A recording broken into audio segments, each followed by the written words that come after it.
नमस्कार। Super India news TV में आपका स्वागत है। मैं हूं राजेश आर्य। आइए देखते हैं आज का विशेष समाचार। लोकतंत्र को चाहिए माफिया से मुक्ति। देश में आज कुख्यात अपराधियों, नेताओं और सरकारी अधिकारियों का एक घिनौना गठजोड़ बन गया है। इसे तोड़ना अब अत्यंत आवश्यक हो गया है।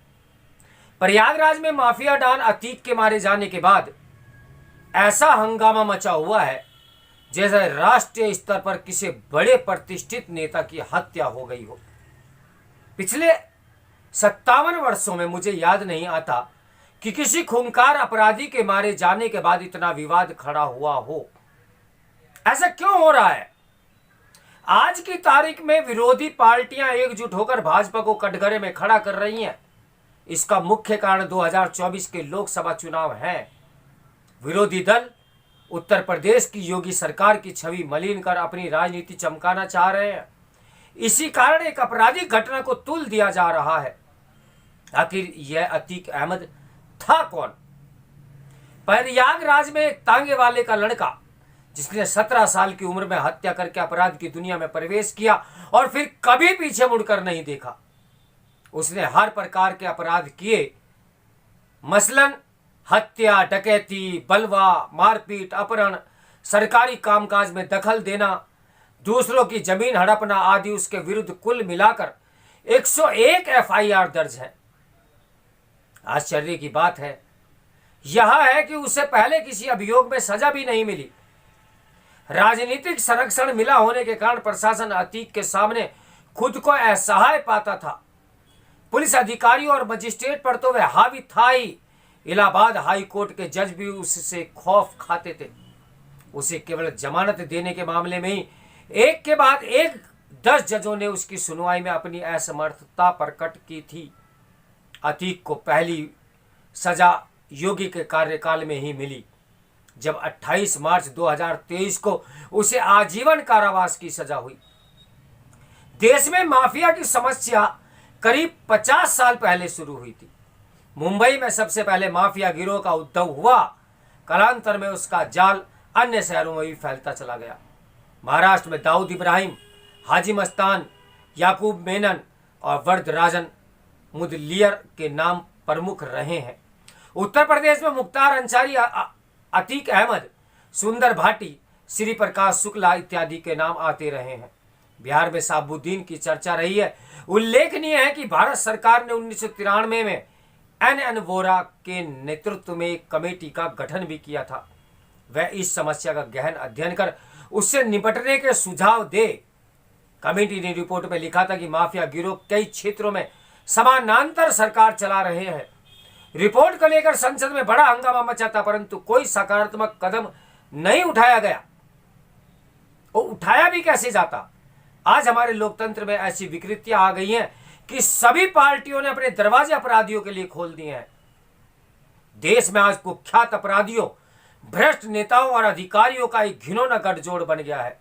इसे तोड़ना अत्यंत और अत्यंत आवश्यक है, अन्यथा ये हमारे लोकतंत्र को भस्म कर देगा। इसे तोड़ना कोई बहुत मुश्किल काम नहीं है। इसके लिए केवल दृढ़ राजनीतिक इच्छा शक्ति चाहिए।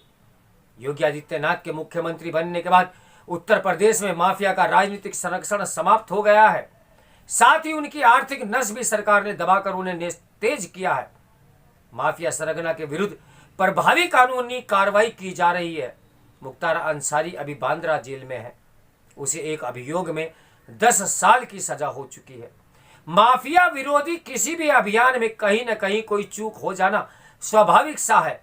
ऐसी ही एक चूक 15 अप्रैल को पुलिस से हो गई, जब वह अतीक अहमद और उसके भाई अरशद को यानी अशरफ को डॉक्टरी जांच के लिए ले जा रही थी। 3 गुमनाम युवा अपराधियों ने एकाएक मौके पर पहुंचकर अतीक और अशरफ को गोली मारकर हत्या कर दी।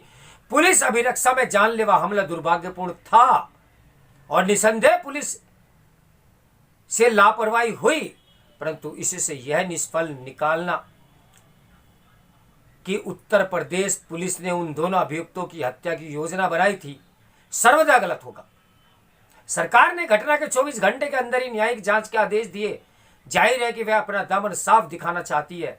5 पुलिसकर्मियों को निलंबित भी किया जा चुका है। घटना की गहराई में जाने के लिए आवश्यक है कि इन तीनों युवा अपराधियों से गहन पूछताछ हो। यह जानना बहुत जरूरी है कि बांदा, हमीरपुर और कासगंज के इन युवकों को किसने मिलाया और इनकी टीम किसने बनाई, किस व्यक्ति ने इन्हें हत्या करने के लिए प्रेरित किया।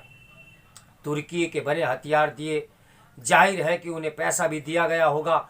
यह पता लगाया जाना चाहिए कि हत्या के पीछे उद्देश्य क्या था। पुलिस की विवेचना एवं न्यायिक जांच में सच्चाई सामने आ जानी चाहिए। तब तक आरोप और प्रत्यारोप का दौर बंद होना चाहिए। उपरोक्त घटना के पहले अतीक के बेटे असद और उसके साथी गुलाम मोहम्मद को स्पेशल टास्क फोर्स ने एक मुठभेड़ में 13 अप्रैल को झांसी जनपद में मार गिराया था।